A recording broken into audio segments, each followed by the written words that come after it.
Alors aujourd'hui, je vais vous expliquer pour ceux qui sont à distance ce que l'on a fait lors de la séance précédente. Donc ce qu'il faudrait, c'est que vous rattrapiez le travail qu'on a réalisé. Donc malheureusement, les expériences, c'est un petit peu compliqué peut-être pour vous de les faire à la maison, mais vous pouvez quand même toutefois en faire certaines. Donc la semaine dernière, on avait déjà vu ce qui se passait lorsqu'on frappait un diapason. Un haut-parleur relié à un générateur, un violon, une guitare, un tambour et nos cordes vocales. Et donc, on avait tous, on a tous mis en commun nos idées et en fait, on est abouti à la chose suivante qui est que pour qu'un son soit émis, je vous rappelle que ça vient du verbe émettre, donc en gros, pour qu'un son soit fabriqué, entre guillemets, il faut que l'objet qui va faire le son vibre, d'accord? L'objet qui va faire le son, on appelle ça une source sonore ou un émetteur sonore. D'accord? Donc ça, c'est la première chose que nous avons conclue pour la question 1. Donc dans le corrigé, vous avez collé déjà la feuille activité numéro 1. Dans le corrigé, vous noterez ici la réponse qui est située ici. Donc le corrigé, vous l'avez sur Pronote aussi, donc comme ça, ce sera plus facile à lire. D'accord? Ensuite, on est passé à la deuxième question. La question qu'on s'est posée, c'est comment un son se propage-t-il et est-ce qu'il se propage dans différents milieux? Donc pour cela, nous avons fait 3 expériences. Première expérience, on a pris, ça s'appelle l'expérience du yaourtophone. En fait, vous videz 2 pots de yaourt en plastique, vous les nettoyez bien, vous faites un tout petit trou au bout et vous mettez une ficelle dedans et vous reliez les 2 pots de yaourt ensemble par une petite ficelle. Et lorsque vous parlez l'un dans le pot de yaourt et l'autre écoute et que la corde est bien tendue, eh bien vos camarades se sont rendus compte qu'on entendait très bien le son. On s'est dit que ça marcherait encore mieux avec un fil plus fin comme un fil de pêche parce que la ficelle parfois elle n'est pas bien tendue et du coup les vibrations ne se propagent pas bien. Ensuite, on a pris une autre expérience, l'expérience numéro 2. Vous prenez un pot en verre ou un verre par exemple et vous mettez dessus un film alimentaire bien tendu et vous mettez un petit peu de sel. Et à la maison ou de sucre, vous le tenez dans votre main et vous parlez ou vous faites A juste à côté et vous allez remarquer que les petits grains de sucre ou de sel saute sur le film plastique. Donc ça veut dire que le film plastique vibre. Pourtant, on l'a même fait avec les masques et donc on a vu que ça faisait vibrer le film alimentaire. Ensuite, on a réalisé la même expérience avec une bougie allumée devant un haut-parleur et de la même manière, on a vu que la bougie se mettait à danser devant le haut-parleur grâce au son. D'accord? Donc on en est venu à la conclusion qu'à chaque fois, il y a la source sonore qui vibre et cela va entraîner la vibration de ce qu'il y a dans l'air. Et dans l'air, on a expliqué qu'il y avait des toutes petites particules qu'on appelle des molécules.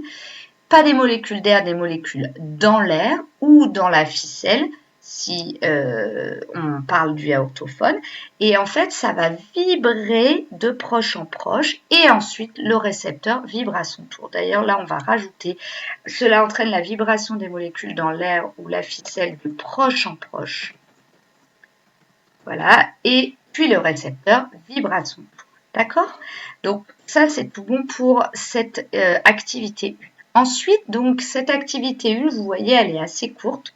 Vous allez tourner votre feuille de classeur et au dos de la feuille de classeur, vous allez écrire activité numéro 2. D'accord? Alors, l'idée en classe, je leur ai distribué une feuille qui est recto verso sur laquelle il y a l'activité numéro 2, qui est la suivante, d'accord, qui tient sur une page, et au dos, il y a comment fonctionne donc une oreille. Donc, si vous revenez en classe la semaine prochaine, je vous redonnerai les fiches bien sûr photocopiées.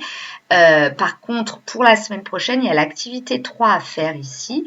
Donc, ce serait bien que les réponses, vous les copiez au moins sur une petite feuille de classeur. Sinon, l'idéal, si vous pouvez, vous imprimez recto verso, donc l'activité 2 et l'activité 3. Je vous ai mis ça aussi en pièce jointe. D'accord? L'activité 1, tout le monde l'avait déjà eu. OK? Et donc, là, sur votre feuille de classeur au dos, donc vous avez écrit activité numéro 2 et sur cette feuille de classeur, nous allons la réaliser. OK? Donc, là, on a passé énormément de temps avec vos camarades à essayer de comprendre ce qui se passait dans l'espace. Donc, en fait, la problématique, elle est la suivante, c'est que dans un film de science-fiction qui s'appelle Serenity, lorsqu'il y a une explosion, on n'entend aucun son quand ça se déroule dans l'espace. Et la question, c'est est-ce bien réaliste? Ok? Donc, votre mission, c'est d'abord d'utiliser les documents ci-dessous, qui sont juste après, de reformuler la problématique. Je vous rappelle qu'une problématique, c'est une question, et de proposer une hypothèse y répondant.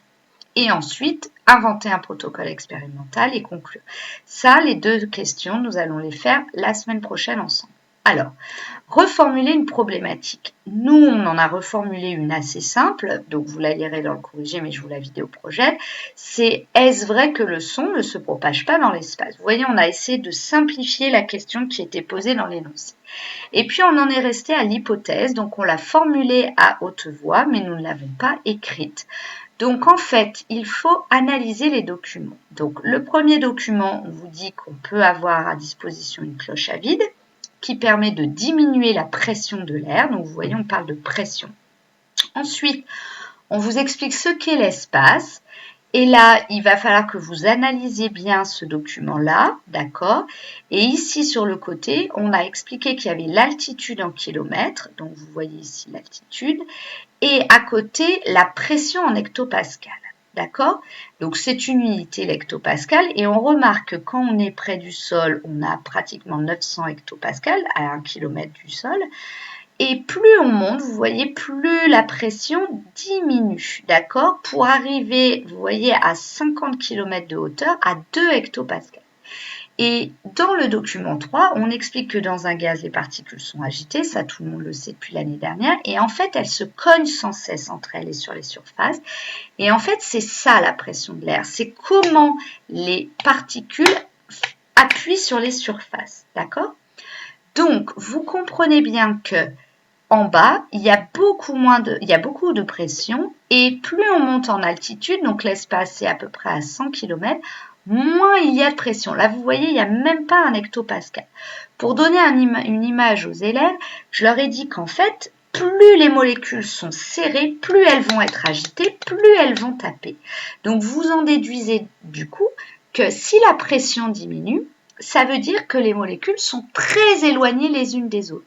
Je vais vous donner une image qui n'est pas tout à fait vraie, mais en gros, on pourrait dire que dans un rectangle, par exemple, ce rectangle-là, j'ai 900 particules et quand je suis en haut, dans le même rectangle, je n'ai même pas une particule. Donc, essayez de réfléchir et d'émettre une hypothèse répondant à la problématique. Est-ce que, d'après vous, est-ce vrai que le son ne se propage pas dans l'espace? Voilà où nous en sommes arrivés. Pour la semaine prochaine, j'ai dit aux élèves de ne surtout pas faire l'activité 2. On la terminera ensemble parce qu'elle est compliquée et c'est une première tâche complexe. Je veux que nous la fassions ensemble. Par contre, vous devez faire l'activité numéro 3, c'est-à-dire lire le texte et bien sûr ça, le petit schéma.